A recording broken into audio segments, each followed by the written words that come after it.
Well, have you ever felt like you lost control? I was driving several years ago, my last year of college actually. Two friends, late at night, we were coming back from a meeting, was taking them home. While we were driving, I realized it had rained during this meeting, so the roads all looked wet. What I didn't realize was that they weren't just wet, that there had been flash freezing all throughout the town. We're driving along this road through the college town, and all of a sudden, our car started spinning completely around. And it happened in what probably happened just a few seconds. It happened so fast, but it felt like an eternity. I don't know if you've ever lost control of a vehicle, but I didn't know what was going to happen. I didn't know if we were going to crash. I didn't know if it was going to flip over, if we were going to survive. I'll never forget, the guy in the back of the car, this guy Paul, I was taking him home, and as the car starts losing control, he's going, "Oh no!" And it felt like it lasted forever. Do you ever feel like that?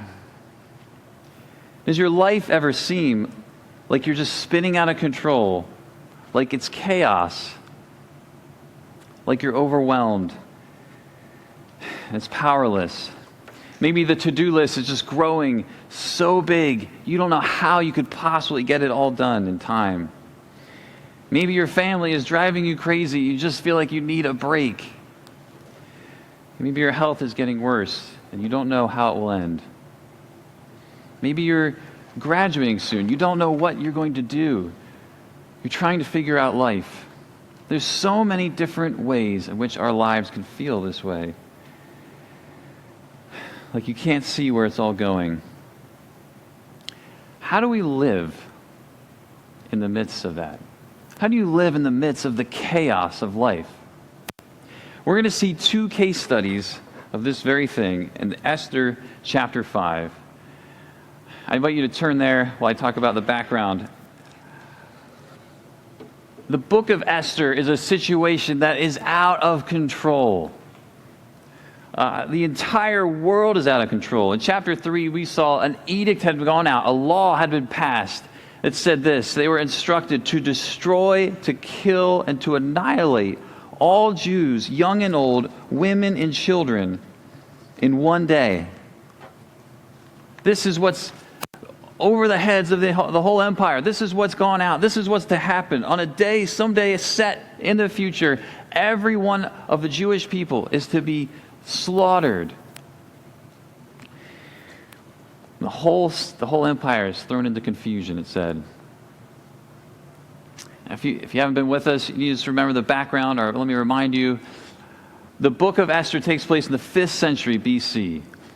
It is the largest empire, maybe one of the largest empires ever, stretching from what's modern-day India all the way to modern-day Ethiopia and even up into Europe, 3 continents.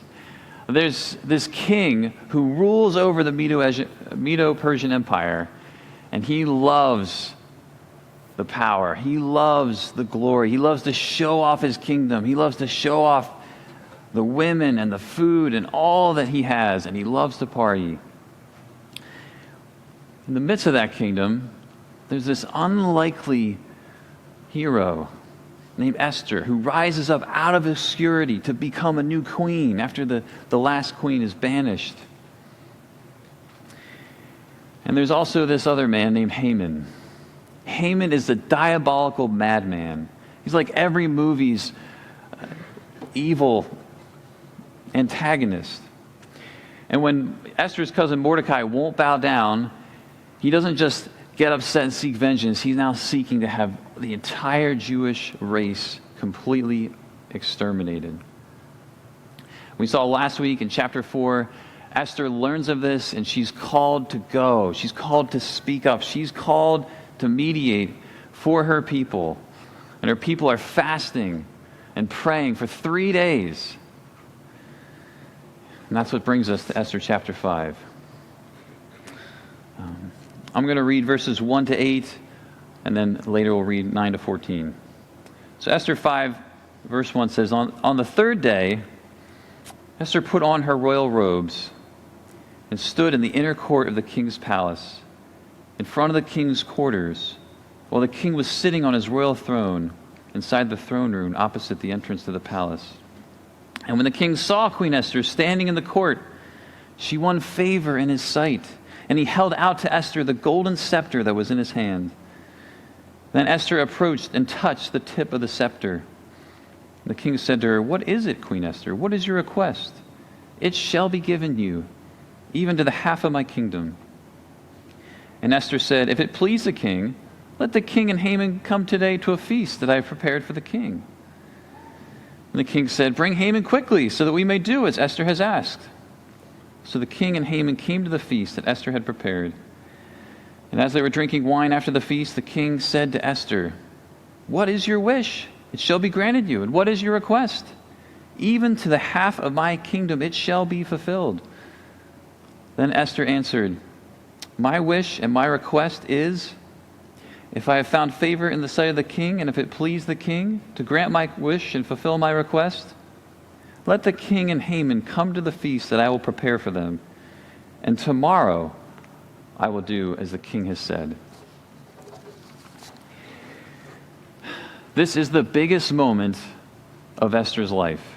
Her people are fasting, praying for her. Just try to imagine waking up that morning. Today is the day. She puts on her royal robes, the best that she has. She heads out. Imagine the pressure. She's been fasting. It says, on the third day, Esther put on her royal robes. She stood in the inner court of the king's palace, in front of the king's quarters, while the king was sitting on the royal throne inside the throne room, opposite the entrance to the palace. All these details in verse 1. It seems like the narrative kind of slows down to get you to feel this moment. I almost imagine Esther just recounting every single step on the way there. Everything she sees this giant palace. She's walking into the courtroom. She's walking closer to the king's room, to the throne. Everything she sees speaks of power. This is the longest walk of her life. She walks up there. She walks in. What is going through her mind? What would be going through your mind if you were going into this situation? That she could literally die. That if you approach the throne when you haven't been called, unless the king grants you favor, the law is you're to die. I mean, if it was me, I'd be walking up and I'd be like, well, maybe we need to fast one more day. I don't know. And I'd be walking up, well, have I got my plan out yet?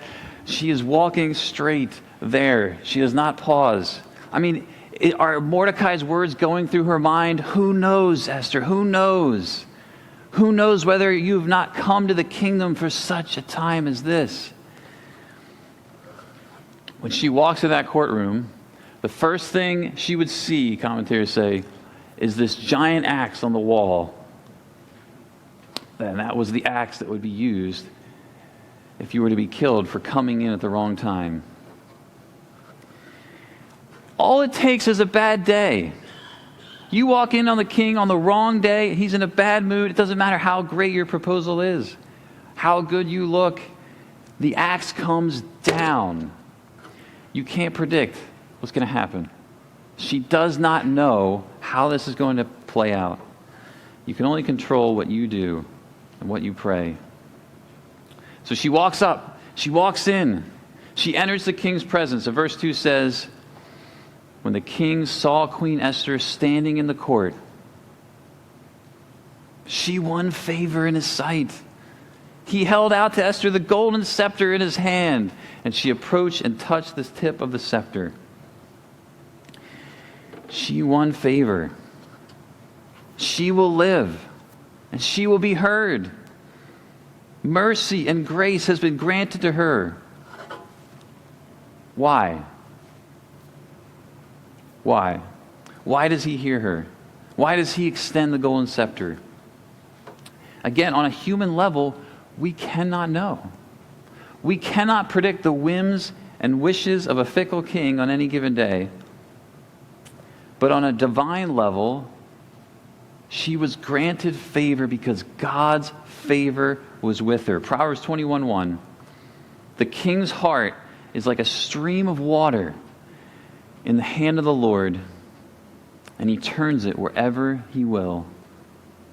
That's the heart of every authority, that it's right in the hand of the Lord God to turn it at any moment wherever he wills.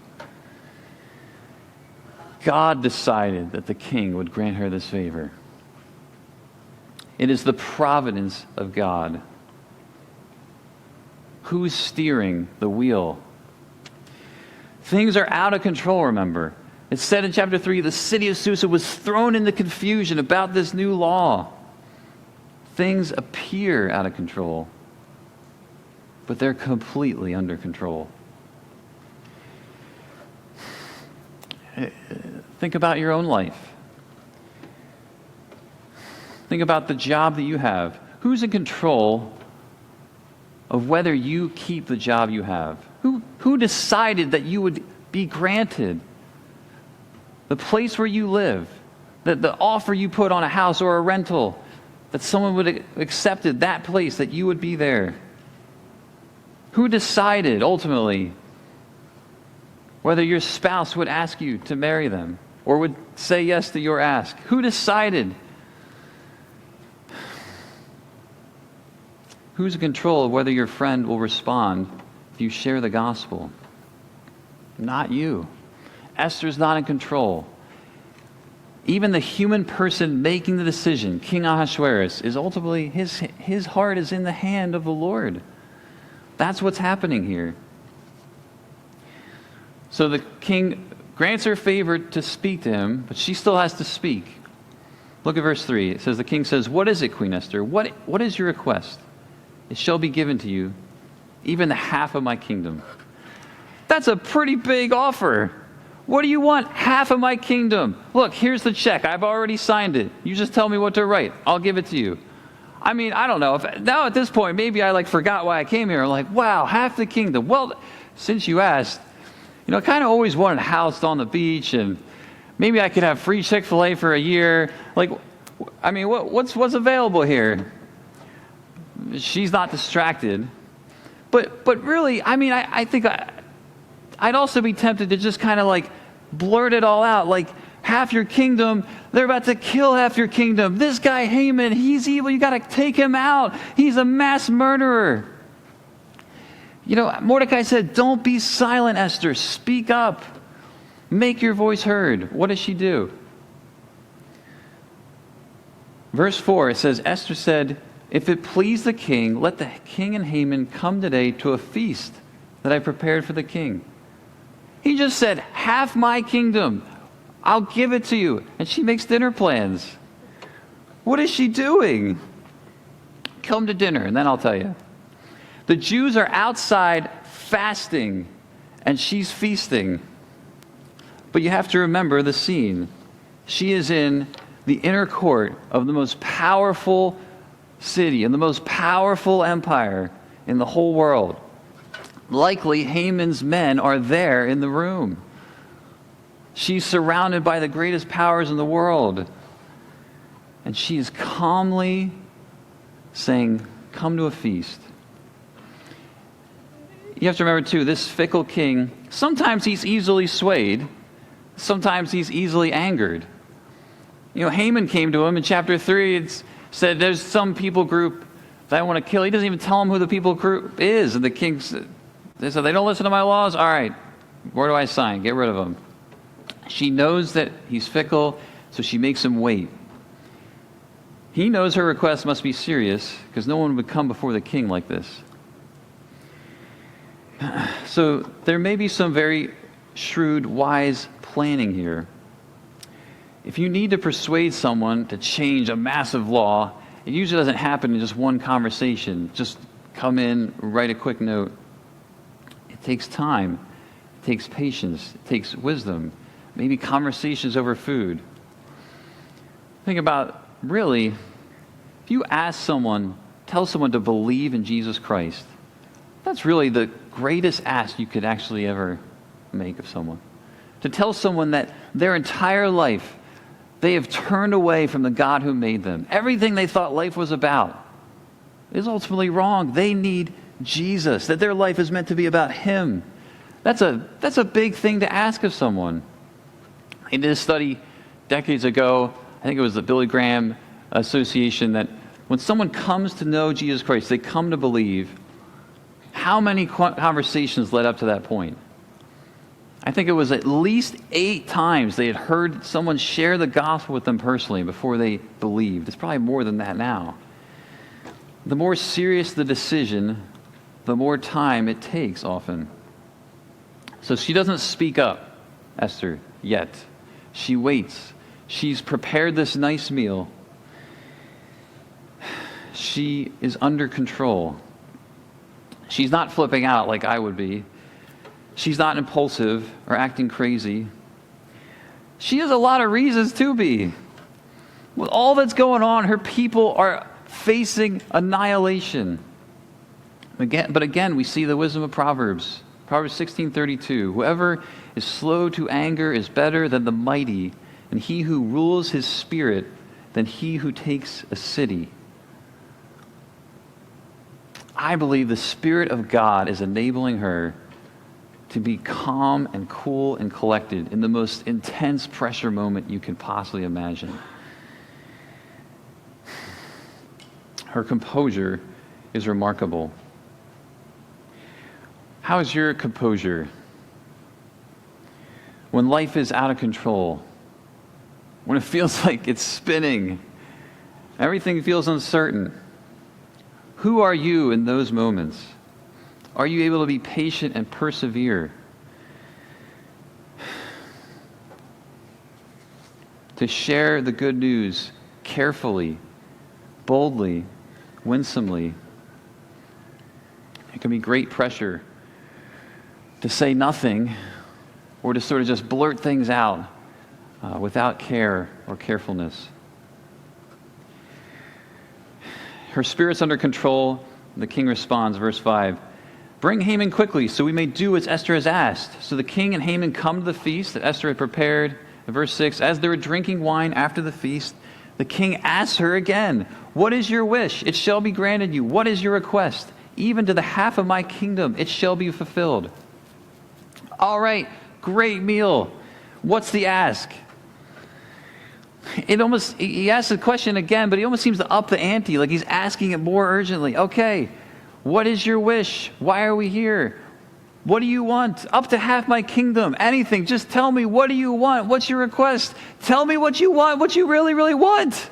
I need to know. And then verses 7 and 8. She says, my wish and my request is, if I found favor in the sight of the king, if it please the king to grant my wish and fulfill my request, let the king and Haman come to the feast. Tomorrow I will prepare, and tomorrow I'll do as the king has said. She delays again. We're going to have another meal tomorrow. Some commentators think that the Masoretes, when they put the verse numbers in, verses 7 to 8, verse 8 is so long and verse 7 is short. Like they're trying to bring out that they think there's a pause here. Like she's saying, my wish and my request is, come back tomorrow and I'll tell you then. That's what it seems like maybe is happening here. Like she's starting to bring it up. Is she hesitating? Is she trying, maybe I'll have more courage to say it tomorrow? Maybe, we don't know. Is she deliberating? Is she thinking, well, maybe this delay will give me more time. Now I've seen his first reaction. There's more chance that he'll listen. Maybe, we don't know. Is she just building anticipation? The more I just make him wait, the more likely he is to answer. We don't know what her strategy is, if she even has a strategy. But here's what we know. This very night is the key night when everything changes. Because this night, the king is going to have a dream, we're going to see in chapter 6. He's going to have a dream. He's going to have divine insomnia, I've heard people call it. That he'll remember Mordecai. He'll remember way back in chapter 2. You probably don't even remember. And you've been listening to the sermons on this for weeks. Way back in chapter 2, at the end of the chapter, It said that Mordecai found a plot to kill the king, and he saved the king's life. And he never recognized him. He forgot about it. And then suddenly, it just so happens, that very night, the king has a dream and remembers what Mordecai did. Haman plans that night to have Mordecai hanged and killed, and the king has a dream to remember Mordecai, that he might be honored. And the whole book changes, the rest of the book. Everything changes that point on. This delay is crucial to the saving of God's people. This was not Esther's plan. She doesn't control the king's dream. She has no idea that that's going to happen. That was not part. She wasn't like, oh yeah, I got to delay another feast because God's going to give him a dream. And then she had no idea. Who is steering the wheel in this situation? This is what we call, friends, the providence of God. The providence of God. That God sovereignly has a plan that he is working out in all kinds of ways that we don't know. He's sovereignly working things for our good. He's working things for his glory and the forward progress of his kingdom. I see at least 4 ways the providence of God has worked in this book so far, and they're all true of your life as well. The position she's put in, the prayers they make, the courageous actions she's taking, and behind the scenes. First of all, it was God's promise that determined her position, that she would even be the queen at this time, for this moment, was God's hand. Second, it was God's promise that worked through the fasting and the prayers, that God brought them to this place of desperation, that they would fast and seek his face and seek his help, and he would answer their prayers by his providential hand. Third, it was God's providential hand that gives Esther not only the position, but the courage, the ability to go before the king, to speak to the king. And then fourth, it's God's promise that works overnight behind the scenes to bring all this together. The same is true for each one of our lives, all 4 of these things. The position that you are in, you are where you are right now because God has specifically put you there. The neighborhood you live in, the school you go to, the job you work, the family you have, the relationships you have, all of that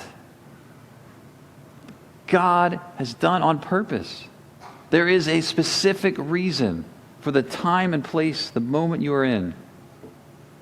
He also works through prayer. I'm sure most of us have asked someone to pray for us at some point. We likely are praying for some things in our lives. Some people think, well, if God knows everything, if he's in control of everything, why do I need to pray? He already knows. Just do it, God. I don't need to tell you all these things. You know my heart better than me. But this is how God works. The mystery of prayer is that God works through prayer. He sovereignly ordained that we pray and we do, and he answers prayer ultimately to show us that he loves us and he answers and he works through prayer. And his providence, third, works through you and your actions. Esther had to put on her own clothes that day. She had to walk on her own 2 feet. She had to get up. She had to go. She had to speak. She had to have people prepare this meal. It doesn't erase all of our responsibility. These were all her own decisions that she made and planned. And yet it was the Lord in his providential hand behind those things. God calls us and uses us when we decide to act courageously. We decide to work for his kingdom. Do you have that kind of courage? Like if somehow, I don't know, God just like transported you into that moment. You were right there in that courtroom or right in front of it. Would you right now be ready to just walk into that courtroom? I wouldn't be. There's a story Corrie ten Boom, I believe, tells from years ago. She's a Holocaust survivor. She asked her dad at one point, if it comes to the moment, the pressure moment, where I have to not compromise the gospel, I have to speak the truth about Christ, or defend these people who are hurting, I don't know that I have the courage to do that, or that I'll have the grace. And her dad says to her, Corey, think of it this way. When I take you to the train, when I take you on these train trips you go to see your family, when do I give you the money for the train? She says, right before I get on the train. When will I give you the grace to have that kind of courage? When will God give you that grace? The moment you need of it. That's what Jesus said. He said, when you will, in the Gospels to the disciples, he said, you will stand before kings. You will stand in all these situations. Don't worry what you will say, because God will give you the words in that moment. He will give you the grace and the courage. Believe in that. Depend on that. That's what he did in Esther. It's what he does in us. And then fourth, God works behind the scenes in all of our lives. She had no idea what God was up to in the dreams that night. You have no idea what God's up to. It's been said many times, God's doing 1,000 things in your life, and you probably know about 2 of them right now. He's constantly working in the spiritual realm, in the physical realm, in relationships, and in this situation, in that situation, bringing people together at the right time, giving the right person insomnia at the right time. He's at work in all of our lives. Friends, trust in the providence of God, that he is working. So we see Esther in this pressure situation. When the world is out of control, she's under control. But let's look now at the second case study. Let's look at Haman. Let me read verses 9 to the end. It says, and Haman went out that day joyful and glad of heart. But when Haman saw Mordecai in the king's gate, that he neither rose nor trembled before him, he was filled with wrath against Mordecai. Nevertheless, Haman restrained himself and went home, and he sent and brought his friends and his wife Zeresh. And Haman recounted to them the splendor of his riches, the number of his sons, all the promotions with which the king had honored him, and how he had advanced him above the officials and the servants of the king. And Haman said, even Queen Esther, let no one but me come with the king to the feast she prepared. And tomorrow also I am invited by her together with the king. Yet all this is worth nothing to me, so long as I see Mordecai the Jew sitting at the king's gate. Then his wife Zeresh and all his friends said to him, let a gallows 50 cubits high be made. And in the morning, tell the king to have Mordecai hanged upon it. Then go joyfully with the king to the feast. This idea pleased Haman, and he had the gallows made. Haman is the second most powerful man in this city, in this kingdom, probably in the world. He's like the provost. He's like the one running like the prime minister, running the whole situation, the whole kingdom. And it says that, verse 9, that day he went out joyful and glad of heart. All right, I had a great feast. It was so good. And I get to feast with the king and queen again tomorrow. Life is good. Everything's going well. But then that Mordecai, this guy won't bow down to me. You have to understand, there was an edict made that everywhere Haman went, everybody bowed down to him. Just try to imagine living that way. Like every time you went to the grocery store, everybody looks up and bows down to you. Every time you go to your office or you go to the school, you come out of class and everybody's bowing down to you everywhere you go. I can't even imagine living. I'd be like, stand up, come on. One guy won't do it, and he's just like lost his mind, filled with wrath against Mordecai. And so this is how he tries to deal with it. He restrains himself and he invites all his friends and his wife over. And he recounts to them all his riches. He's like, look at my cars, and look at how big a house I got. Look at how nice, look at all the food I have. Here's all this artwork that's worth millions of dollars. He's just recounting all of his splendor.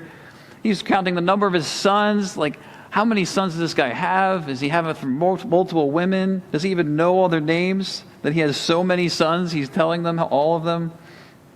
All the promotions he's got. Oh, I'm just so humble that the king would promote me to just be this great spot. This is what he's doing. He's telling, it's like he's trying to like make himself feel better about all the things that I have.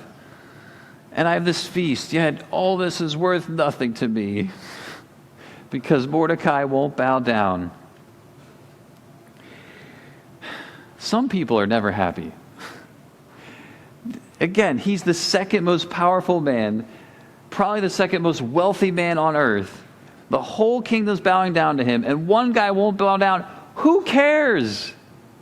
Who cares?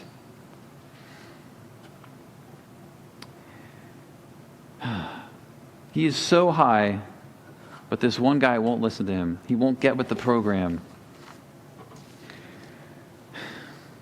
He's so easily offended in his pride. He's easily offended in his pride. What offends you? Do you get easily offended? Or another angle, do you need to be approved from everyone to please all people?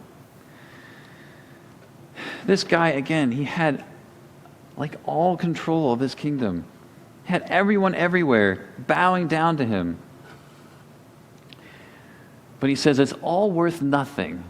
All worth nothing because of one man. If your heart lives for the approval of others, it will never be enough. Anything that your heart lives for besides the glory of God, it's never enough. It's never satisfying. This is the human heart as it is. This is what Satan whispers to us, tempts us with. In the garden, he said to Adam and Eve, the day you eat of the apple, you'll be like God. You'll be like God. Satan will whisper that to you all day long. To be like God, to desire to have absolute control, absolute security, absolute certainty over all things so that no one would ever oppose me. That's what he's living for. So he turns to his wife and she says, honey, look, you're getting lunch with the king tomorrow. Just tell him you want to kill him. Just set up a 75-foot gallows. If you kill him, you don't have to worry. You'll be all done. That's what spouses are for. All his friends and his wife tell him, just get rid of this person if it causes you so many problems. His anger, his heart has gone so low that he's just resorted to murder. Think about the contrast here. Esther's life, if anyone had a reason to be anxious, to be angry, to be upset, Esther did it. She's calm and she's poised. If anybody had a reason to be calm, it would be Haman. And he's just melting under one guy. Who's in control? Who's steering the wheel in all these things? Let me ask you from another angle. Who's the main character of this whole story? This is maybe the real question here. Haman thinks that he's the center of the story, that it's all about him. Yeah, you might say Esther is the main character of the story. She's certainly who it's named after. But I think the point this is trying to show us is that if you think you're the main character of your story, of your life, you'll be like Haman. You'll be anxious one day, angry the next, cycling through. But if you realize that you're just one small character, part of a much bigger story, if you know who the main character is and where the story is going, you can be poised. You can be calm. You realize it's not all about getting the to-do list done. It's not all about the problems. It's so easy for us to focus. It's so easy for me, instead of focusing on the blessings and focusing on what God's doing and what he's trying to grow me in, that one problem, that one thing that won't go away, that isn't fixed, and just be so focused on that and I forget all the good things that God is doing, all the good things he's calling me and us to. If you're the main character of your life, it's lonely. If you have to control everything, you'll be anxious, you'll be sad, you'll cycle through from one day to the next, back and forth. One day you'll think, all right, things are going well, I'm making it. We're making it in the job, we're making it as a family. And then the next day something goes wrong and then it just falls all apart.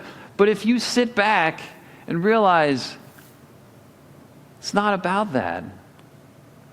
It's about this other kingdom that God is building through the trials and through the ups and downs.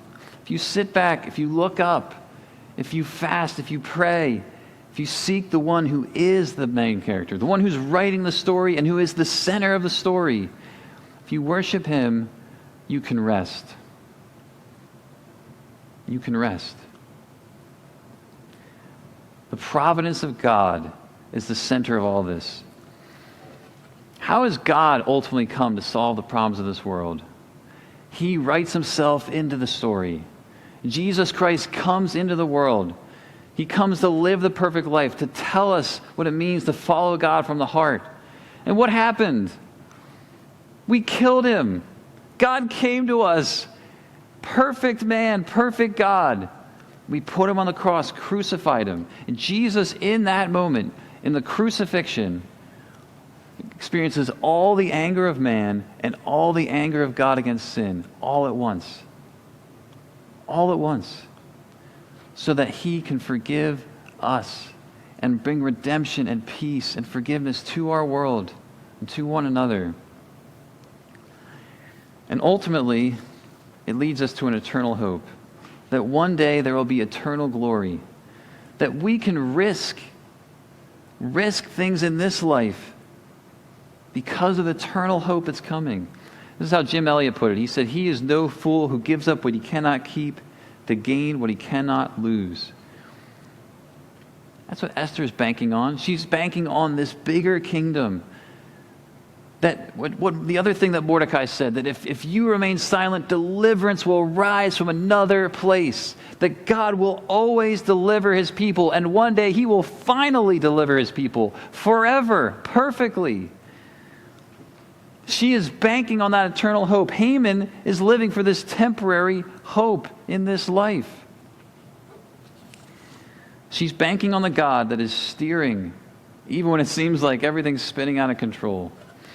God's been steering the ship from the beginning of this book. All the way back to Vashti's refusal to do what the king asked, set up the chance for Esther to arise and come to this place so she could come at this moment. And he's been steering the ship from the beginning of your life. Every single day, what's brought you to this day, this week, to next year. God knows where it's going, and he has it under complete control. God is weaving together what is seemingly an infinite number of threads. There's so many days in your life, days in my life, where I'm like, I don't know why this is happening. Why did he let this happen? Why did this fall apart? Why did this go well? I can't believe that happened. When you look back on your life from eternity, it's like God's making this beautiful quilt that one day you will be able to look back and see every single day from a whole different perspective. Like you'll see, wow, that was why he did this, and that was why that happened, and that was why this person came in. And you'll see the whole thing. It says we'll know as we've been fully known. That we will see the hope fulfilled forever. That day is coming. That's the day that all the providence of God is working toward. And C.S. Lewis says, when all sad things will come untrue. Look, friends, there is an order to the mess. There is a coherence to the chaos. There's a plan in all the confusion. If you're like me, I'm sure your life is a big mess. You've got problems in relationships, problem in your work, problems regrets you have from the past, worries about your future. You've got hard things you need to do that you're putting off. You've got sin in your life, pain in your body. It feels like chaos maybe. Maybe you say, John, I don't see any order in it at all. But I promise you that God is faithful in it all. We won't see all the strands, how they fit together in this life. But we can see Jesus high and lifted up, steering all things. Again, friends, if you live your life needing to control what happens tomorrow, you will be disappointed and discontent with what happens. But if you rest in the one who's controlling the course of events, you can be supernaturally secure in him. I want to end on this poem from Corrie ten Boom that there's copies of on the table when you came in, if you want to take it. And just hear these words I found really encouraging. She says, "My life is but a weaving between my God and me. I cannot choose the colors. He weaveth steadily. Oft times he weaveth sorrow, and I in foolish pride forget he sees the upper and I the underside. Not till the loom is silent and the shuttles cease to fly will God unroll the canvas and reveal the reason why. The dark threads are as needful in the weaver's skillful hand as the threads of gold and silver in the pattern he has planned. He knows, he loves, he cares. Nothing this truth can dim. He gives and only asks of us to trust the work to him." As a means of response, let's take a moment and ask God to help us to trust the work of our lives to him. Talk to God, and then we'll pray, and then we'll sing.